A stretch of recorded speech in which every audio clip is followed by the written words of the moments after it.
আসসালামু আলাইকুম। এখন দেখবেন সংবাদ শিরোনাম। এভারকেয়ারে চিকিৎসাধীন হাদির অবস্থা অত্যন্ত আশঙ্কাজনক। সন্দেহভাজন ফয়সাল করিম অস্ত্র মামলায় গ্রেফতারের পর বেরিয়েছিল অল্প সময়ে। প্রধান উপদেষ্টার সঙ্গে বৈঠকে ফ্যাসিবাদ বিরোধী ঐক্যের ব্যাপারে একমত বিএনপি, জামায়াত, এনসিপি। সর্বদলীয় প্রতিবাদ সভা করবে দলগুলো।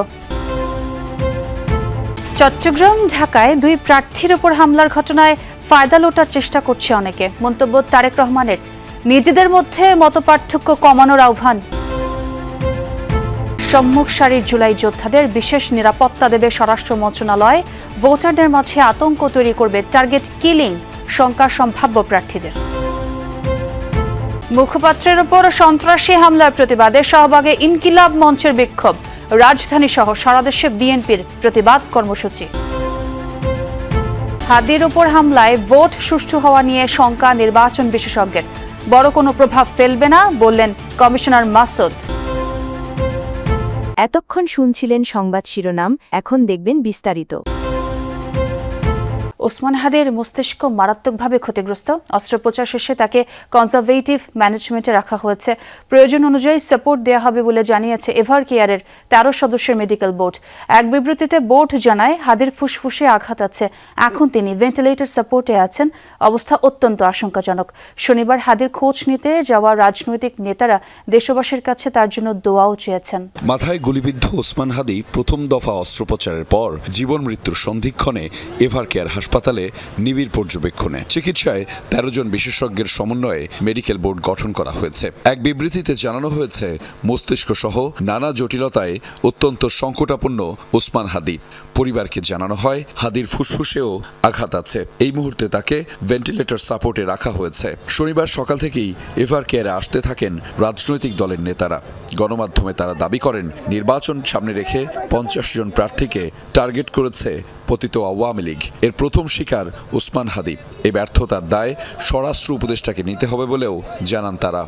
নির্বাচনকে কেন্দ্র করে 50 জন প্রার্থীকে টার্গেট করেছে আওয়ামী দুর্বৃত্তরা এবং নির্বাচন বানচাল করার জন্য তারা এই ধরনের টার্গেট হাতে নিয়েছে। ইনকিলাব মঞ্চের মুখপাত্র হাদির উপর গুলি বর্ষণকারী একজনকে শনাক্ত করেছে পুলিশ। ওই ব্যক্তির ছবিও প্রকাশ করেছে ঢাকা মেট্রোপলিটন পুলিশ। সন্দেহভাজন ব্যক্তি ফয়সাল করিম নিষিদ্ধ ঢাকা মহানগর উত্তর ছাত্রলীগের সাবেক সহসভাপতি। গেল বছর ব্যাংক লুটের মামলায় অস্ত্রসহ গ্রেফতারের পর অল্প সময়ই জামিনে বেরিয়ে আসেন এই ফয়সাল। গণমাধ্যমে প্রকাশ হওয়া বিভিন্ন ছবি ও নানা কার্যক্রমে দেখা যায়, কদিন ধরেই ওসমান হাদির বিভিন্ন সভা ও গণসংযোগে সক্রিয় ছিল এই প্রধান সন্দেহভাজন। তবে মোটরসাইকেলে আরেকজনের বিষয়ে এখনো কোনো তথ্য দিতে পারেনি আইনশৃঙ্খলা বাহিনী। মাত্র 4 দিন আগের ঘটনা। রাজধানীর বাংলা মোটরে ইনকিলাব সেন্টারে নেতাকর্মীদের নিয়ে নির্বাচনী কার্যক্রম বিষয়ে সভা করেন ওসমান হাদি। সেখানে হাদির ঠিক ডান পাশেই বসা ছিলেন সন্দেহভাজন ফয়সাল করিম দাউদ। এর 3 দিন পর শুক্রবার হামলা হয় হাদির উপর।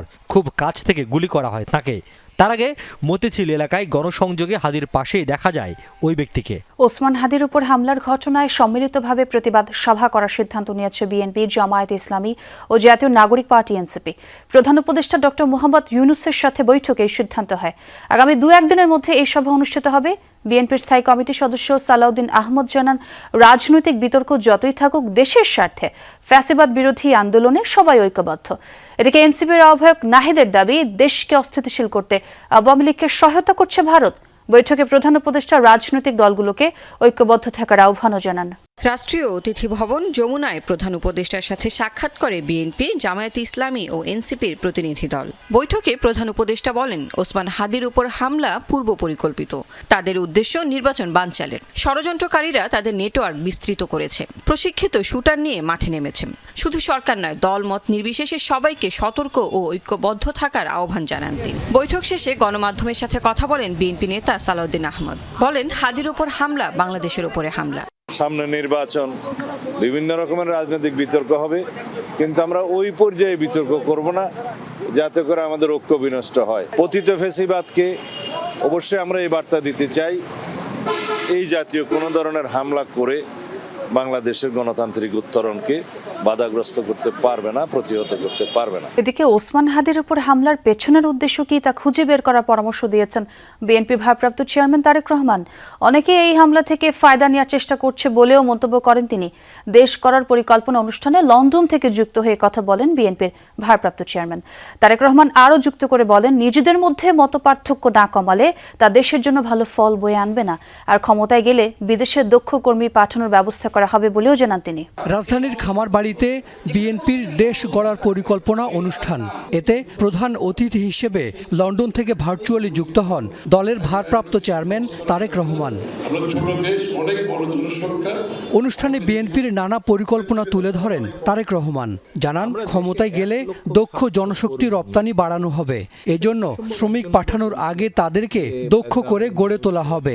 এছাড়া কৃষি কার্ড, ফ্যামিলি কার্ড এবং সবার জন্য স্বাস্থ্যসেবা নিশ্চিতের কথাও জানান তারেক রহমান।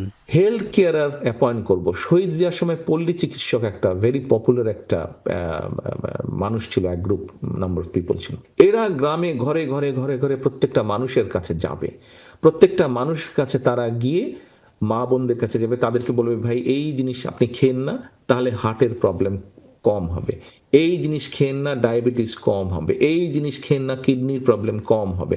এরকম ভাবে তাদেরকে বুঝাবে এবং ছোটখাটো অসুখ যেটা ঘরে বসে সেরে দেওয়া যায় সেই চিকিৎসা ব্যবস্থা আমরা তাদেরকে শিখাবো, সেই ওষুধপত্র পর্যন্ত আমরা তাদেরকে দিব। ওসমান হাদি গুলিবিদ্ধ হওয়ার ঘটনার প্রেক্ষাপটে জুলাই আন্দোলনের সম্মুখ সারির যোদ্ধাদের বিশেষ নিরাপত্তা দেওয়ার সিদ্ধান্ত নিয়েছে স্বরাষ্ট্র মন্ত্রণালয়। হাদি হত্যা চেষ্টায় জড়িতদের গ্রেফতার করতে ঘোষণা করেছে 50 লাখ টাকার পুরস্কারও। এ সময় স্বরাষ্ট্র উপদেষ্টা জানান, ফ্যাসিস্ট সন্ত্রাসীদের ধরতে শুরু হচ্ছে বিশেষ অপারেশন ডেভিল হান্ট ফেজ 2।